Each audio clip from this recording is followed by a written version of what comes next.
said g'day to all your teammates now that they've all arrived? Yes, certainly. We had a wonderful day yesterday on a catamaran, blue waters of Barbados. It's beautiful. The families out there. There's no better way to bring a group together than that. Sunset cruise. Everyone's in good spirits. Just how important is that? Like, in a World Cup, you want that unity on and off the field, and it's a T20 World Cup. You have a lot more time as well. So to have family around, and most of you are at that stage in your life, you have a family as well. Yes, I think that you've put it nicely there. We're at a really nice stage in our lives, a lot of us. Everyone knows who they are, and everyone's pretty comfortable in their own skin in this team, and everyone's like pretty good friends, to be honest. So we were sort of sitting on the roof of the catamaran as we're coming back last night, and the Stoyan actually mentioned that. He goes, I don't know if many other teams would be like this, where you got all the boys just sitting on the roof, watching the sun go down, having a drink together, and just having a genuinely good time, like enjoying each other's company. And it was pretty easy to forget that you're here for a World Cup yesterday, because it was just so beautiful. But it was a great way to start. Yeah. And with with the cricket side of it as well, like is it a break for it? Because you can get sucked into in a World Cup, just being cricket focused. Like, so was there any talk of cricket at all last night, or was it just everything else? I think naturally, because you're part of a cricket team, you always talk about cricket in most conversations. To be fair, it's always going to happen. But a lot of the boys have come off a long time in India in the IPL, maybe 48 hours at home for a couple of them, maybe a few days for the guys that have been away. So to do something like that is so refreshing. And for the guys that are already fresh, it's just a bloody great day. I think mentally, once you've done that, you go into the sessions fully focused and ready to go, because you've already enjoyed what the Caribbean has to offer. Obviously, we'll have a great time throughout the whole tournament. But what's important is rocking up to training with the right attitude, rocking up to the game day with the right attitude. There's a lot of work that goes in beforehand to get into that space. And speaking of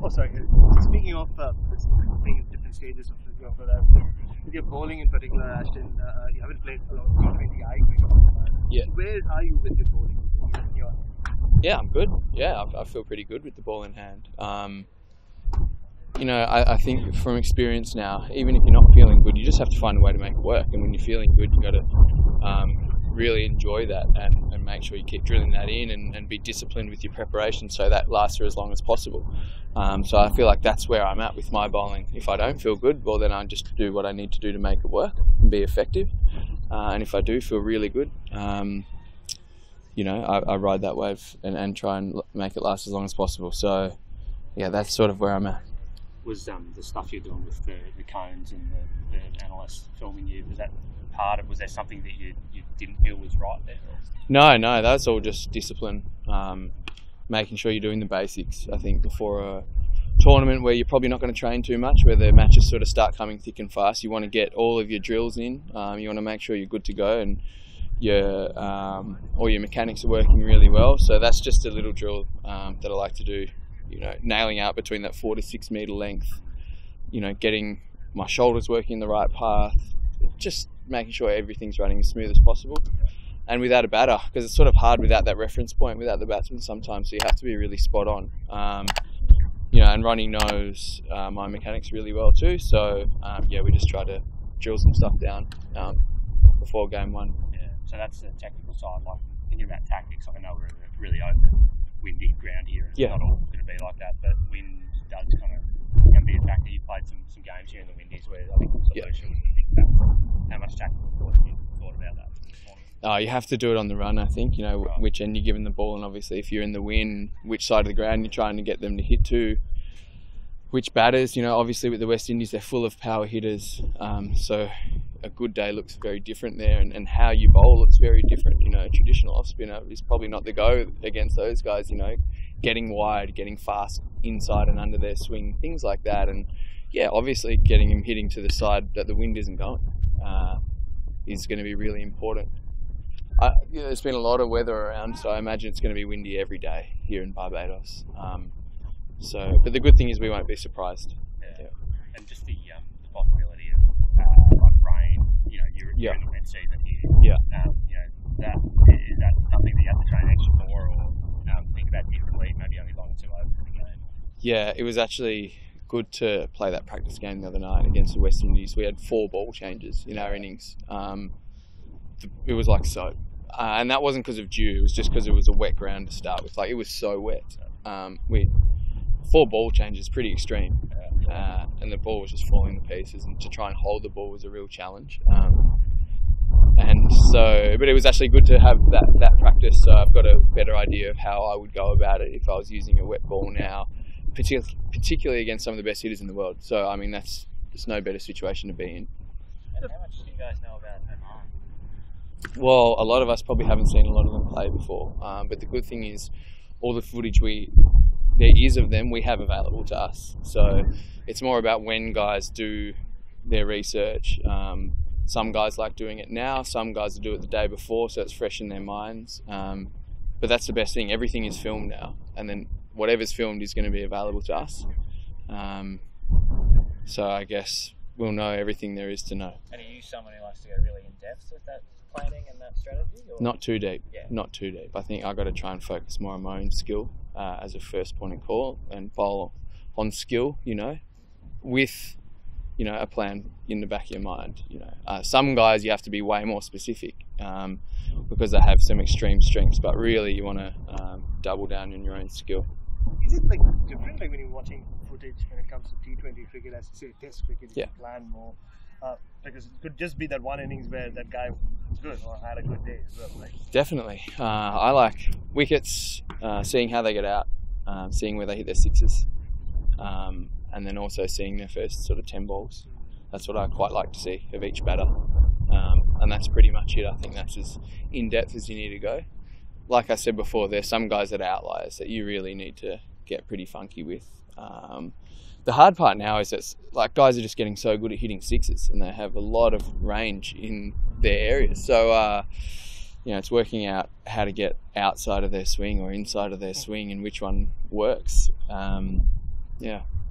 Just on the pitches here, Ashton, I was just looking at some numbers. He hates that. And the numbers say that, like in the Caribbean, CPL and everything else, spinners do play a bigger role, especially you're going to play some day matches, some night matches. How different is it bowling on a pitch? It does give you a turn in T20. It's great. It certainly brings you into the game a bit more. It's just harder for the batter to line up balls, I think, particularly when it's spinning away. When it's spinning in, you probably get him hitting to one side of the ground a bit more as well. It's simply you're just harder to line up, and you probably don't have to do as much as a spinner. I think when the wicket's flat as a spinner, you actually have to be a little bit more tactically aware. You got to be smart. You got to try and be one step ahead of the batter. When the ball is spinning, that 5-6 meter length, hitting that length where they can't hit it back over your head, and the ball's turning. That's as hard as it gets for a batter. So the guys that do really well on those wickets are the ones that hit that spot the most, I would say. Just a final one for me. Just on Cameron Green, I mean, you've played quite a bit of cricket with him. Just his power hitting, seeing him today, he's in it everywhere here. And the latter half of the IPL, like, where do you think his batting is right now, and what have you made of it? Yeah, I just think he's developing all the time, Greeny. I think he's getting better at transitioning throughout the formats as well. He's maturing as a guy. He's still a young guy. And there was a lot of pressure on him from a young age because he did so well straight away. So what I'm just seeing is evolution. I think that's all you want to see. He learns pretty quickly, and you can see that what he learns he really puts into practice. He's probably been batting for an hour and a half now. It's pretty hot and humid out here, but he works really hard, so it's no surprise that he's getting better. The other thing that was really good to see in the IPL was sort of him batting through the middle a bit and finishing a couple of innings, batting up the top, doing the job there, and bowling really well. So hard to do, particularly on that stage. So the evolution of him is good. It's happening, right now at the right time. What did you make of the opening game last night? I only saw some of the highlights, and I saw it was 190, play 190. I saw one of the guys from the US get 94 not out, I think. Great opening game.